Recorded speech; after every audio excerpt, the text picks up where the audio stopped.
So guys, it was a very dramatic round one of Abu Dhabi Baja Challenge.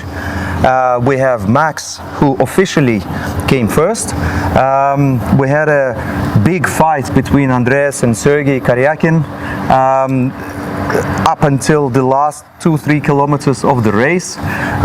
There was some mayhem and chaos with the scrutineering and the beginning of the race, but how much drama was there in the whole race and what it means now in the build-up to the second race. We have Max, who got the maximum points.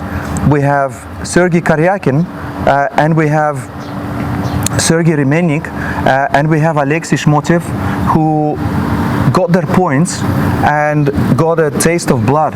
Now Max, who was trained by us in the whole summer, I believe he's going to try his best. He's not going to give it away now.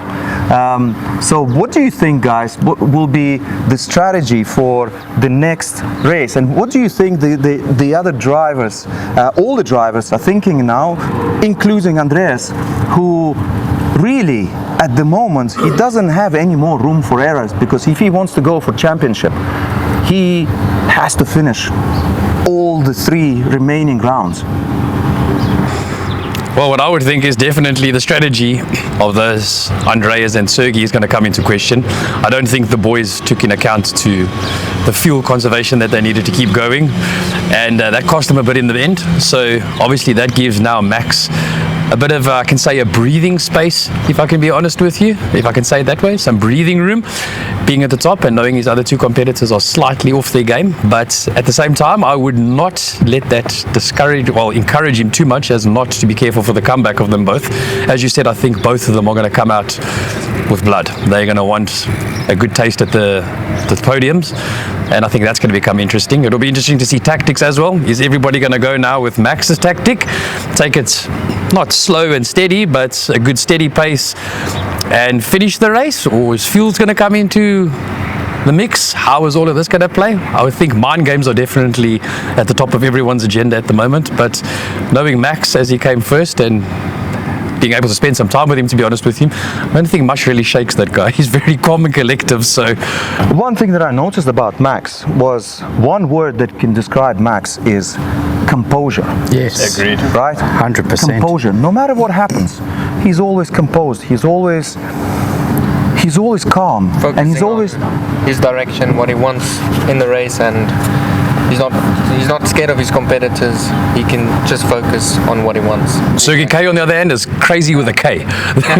Yeah, man's got some other parts on him. I think a lot of the guys are now actually noticing, like last year we only entered with later in, and you had a few guys that they were on top and the other guys were just dabbling around here. Now you guys see that there's competition coming. Now these guys must step up their games. They must realize, now listen here, I'm not just going to outrun everybody and just stay ahead. They've got all challenges now. Everybody's got competitors now, with the field just opening up, with more guys coming in, more competitors coming in, guys that have actually got experience in other form of driving, now putting it all into here. And then obviously, like you say, was to come back to Maxime, that actually is a guy that is taking his training, is put it into the works, and he is sticking to his game plan. So we'll see in the next race if everybody now actually notice, listen here, there's real boys to come and play now. What they're going to do, what the rest of the group going to do now. I also just think it's how EMSA is going to throw the next curveball at us. If you guys remember the previous races, there was always, you got 4 laps and you got those 4 laps to do the best you can, right? That with the fastest time, that obviously with your scouting lap as well, but that with the fastest time, that performed the best, obviously that's how their scoring worked. This time around it was like, you've got 2 hours. After 2 hours, we're calling it the last lap. And I think that curveball threw everybody out of play. Nobody work strategically towards it. I got a feeling they're going to do the same with the next round as well. I don't think they will run the same strategy as they did in round 1. They won't run the same rules. Surely they've got to keep that thing standard, right? No, I'm pretty sure they're going to change it. This is why it's important for all of us to be in the briefings in the morning at these race days. Because for all we know, the next one will say your first lap will be a scout lap, and then from there you've only got 2 laps to do the best you can. Who knows? But yeah, definitely I think people are going to be conservative a little bit more, and you know, the little fight that Sergey and Andreas had is they're going to slack off a little bit now, because they notice how their little challenge between each other cost them the competition, allowing their other competition to take over. That is very interesting, because one of the strategies could be that Andreas and Sergey actually start working inadvertently together against the rest of the competition, and then in the last round actually take it one-on-one. And then take it one-on-one. Yeah. I reckon there's still blood there that needs to be shed. Yeah. Definitely. Those two are still going to have a slug out. It's not over yet. We have taken quite a lot in consideration after this first race, what the training is involved for the mental preparation, vehicle preparation, and our timing. So when everybody was on this day's race, had a game plan, didn't understand what Big Red was bringing. They were not ready for us. No, they were very surprised on how. What I'd like to see in the next race is definitely having our 7 races in the top 7, no matter who it might be. I just want to see Big Red racing, so from I'm really first to proud of us 7th being position. Top 10 of all over the whole. But now I think we got to push the rest of our races now to be in the first top 7 positions. Depending on how many races we have, Yeah. You know what I would really love? I would really love to see more competition enter the race. There are still quite a few big names out there in this country. There is Sheikh Saeed, there is Sheikh Al Qasimi, and there is quite a few other drivers who can be very fast. And since there is a competition out there now for them, I would really love them to come and do the race and test their limits and see what it's going to be. I feel round 2 is going to be very interesting. I am expecting quite a few names to enter it and to go for it. Yeah, especially these that are coming back now from the Rally du Maroc, the people that are currently busy in Portugal. By the time they're done in Portugal, they will have a little opening during their race calendar, and hopefully they will come through as well, and we can see them at maybe round 2, round 3, round 4. I would like to see actually how a lot of teams, or privateers if you can put it that way, strategize their next race. As we all saw, there was quite a few that did not finish. We did see a couple of breakdowns, we did see a couple of accidents. Luckily nothing serious, to be honest with you, but there was a lot of did not finish. So I would like to see how that changes. I think a lot of people, I don't know if it is driver error or people underestimated the desert. To be honest, my first time doing the race, I'll be honest with you, it threw a lot of curveballs at me that I didn't expect. All right, is that so? Even with your experience and your thousands and thousands of hours in the desert? It's definitely something different from touring to not worrying about anybody behind you and actually just racing for yourself. So the drops obviously sneak up a lot faster when you're doing 120 Ks, and there are certain things that sneak up a lot faster, and I think a lot of people found that out the hard way as well. I didn't expect the difficulty of that desert. I mean, we've ridden out here by us, and to be honest with you, our desert's a little bit simpler. It's a lot more flowy. There are drops that will sneak up on you for nothing. It'll look like the desert, and that's obviously because of the color of the sand as well that comes into part. It will look like the desert is straight, and then all of a sudden there is a ditch there with no warning, no nothing, and it sneaks up on you. It's like Ryan said when he got back. There are some of those drops out there, and some of those transfers, they are just career enders. They were designed to careers. You're finished. Some of the drops, you come up there, you're doing 90 k's an hour, and then you got to brake immediately. If you shoot off one of those drops, it's a lot higher than that. I can promise you now, you are not going to feel very good believe afterwards. what made you and Harry very successful is you worked as a team the whole time. You raced against each other, but you still worked as one team. You helped each other, not necessarily helping each other directly, but you flowed together, and it made you feel okay, my teammates there, not to help me, I don't know how to say it, but the moral support was there.